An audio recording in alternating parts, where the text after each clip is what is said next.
Welcome to the podcast. I'm glad to be here. Thank you. Yeah, All right. We're glad to be here. Thanks. Introduce yourself and tell us how you got started in jiu-jitsu. My name is Mark. I started jiu-jitsu in 2012. I wrestled in high school. That's how I got into grappling. My brother was my wrestling partner during the time, and a bunch of his friends, which is Josh's cousins. Right on. Josh, tell us how you got started into jiu-jitsu. Well, I was into mixed martial arts. Okay. So from 1999 to about the end of 2007, I was doing MMA. And then in the end of 2007 is when I started doing jiu-jitsu. So what gravitated you towards the jiu-jitsu? I wanted to do something after my MMA. I wanted to do something that's similar, and I thought that jiu-jitsu was pretty close to what I was doing, with, minus getting hit and stuff. Yeah. I'm Derek. I started around 2014. It's been kind of off and on over the years, but I got started because I got bored with my traditional just gym, and I played a lot of basketball growing up, so I wanted to get into something new. And fortunately, I knew Josh way before I started training, so he's been asking me for years to give it a try, and I finally did one time and got hooked ever since. I just loved how there's so much thought involved, and it forced your body to do stuff that it wasn't used to. And just trying to figure out how I'm getting swept, getting tapped, things like that, I just got me really addicted. So I got hooked that way, and it was like something completely new for me. How do you adapt your game for different body types and athletic levels? When I competed very young, I was at 135s, and throughout the years, I went up weight. I went to 135, 145, 65s, and I went to 170. So I kind of knew what to expect from the lighter guys, and I knew what to expect from the heavier guys. But a lot has to do with our coaches, which is like Vargas, Josh, Wayne, a lot of those guys that play very top heavy. So I developed a lot from them, being able to trim back and get back to guard and to defend where I need to defend. So a lot of it has to do with our team. How about you, Josh?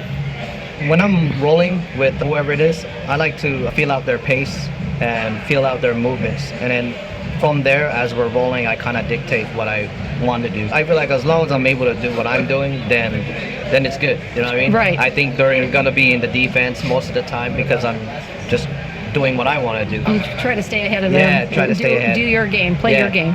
Pretty much. All right. How about you, Derek? Yeah, kind of along the lines of what Josh said. I try to match energy. I don't consider myself the fastest or most strong, most athletic. So depending how their pace is with me is kind of how I dictate that. So I'm not going to try to gas myself being faster or try to tire myself being stronger. It's just whatever they give me, I give that same energy back. So make sure I explode at the right times, make sure I'm fast and slow down at the right times. It's all timing with me. Okay. From when you were younger to now, how do you train smart as you get older?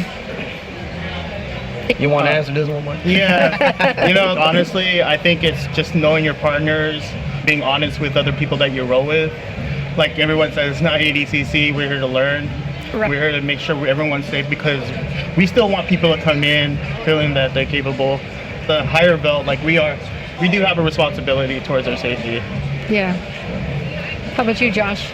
Okay, can you repeat the question? Okay. How do you train smart as you get older?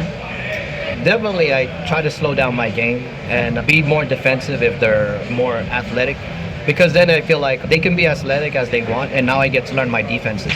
For me, it's just if they're fast, if they're stronger, then I get to work on other things. And then if they're slower than me, then I get to work on more technique and really just timing is what I'm focused on. Okay. Yeah, not so much of trying to match their speed or energy. I'm just build walls, work my timing, because I feel like the higher levels you are, it's gonna come down to timing. True. Yeah. Okay. How about you, Derek?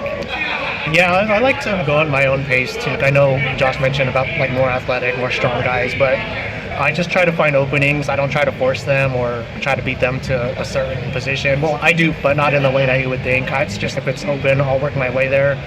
Because there's always someone faster, there's always someone stronger, so you just have to be mindful of that. But also taking time to recover properly, getting enough sleep, stretching, getting massages. Yeah, for sure. It really adds up as you get older. So I'm only 38 and I feel it already. So it only gets harder as you get older. Yeah, I agree. Okay, guys, that's it for right now, and I look forward to having you guys on my podcast one of these days, each one of you individually. Okay? Yeah. All right. Okay, take care, guys. You gave away our secrets, though. What? No. No secrets. No secrets. Wait. My biggest secret, if you want to be good at jiu-jitsu, Burger King, yo. Burger King, yo. Okay, guys, later. Bye. Bye.